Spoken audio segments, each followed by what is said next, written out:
பழைய வீடியோலலாம் பார்த்துருப்பீங்க. கோழி வந்து எங்கே முட்டை விடுதுன்னு. இப்போ வந்து கழுத்தில முடி இல்லாத கோழி வந்து முட்டை விட தான் போயிட்டுருக்கு. ஆல்ரெடி இந்த வெள்ளை கலர் கோழி வந்து உள்ளே உட்காந்துருக்கு. இந்த வெள்ளை கலர் கோழி வந்து முட்டை விட்டு முடிஞ்சிருச்சு. இப்போ அடைக்கு வந்துருச்சு. கோழி முட்டை எல்லாமே இப்போ அடை வைக்கிறதில்ல. அடை வச்சாலும் சரியாக பறிக்கிறதில்ல. குஞ்சுக்கு சரியாக காப்பாற்ற முடியல.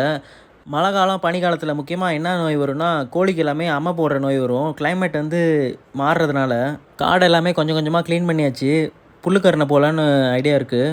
கொஞ்ச நேரம் கழித்து கழுத்தில் முடி இல்லாத கோழியும் அங்கே போய் உட்காந்துச்சு உள்ளார முட்டை விடுறதுக்கு. இந்த கோழிங்கெல்லாம் கொத்திக்காது, புது கோழிங்க மட்டும் தான் கொத்திக்கும். Okay bye. பழைய வீடியோலலாம் பார்த்துருப்பீங்க.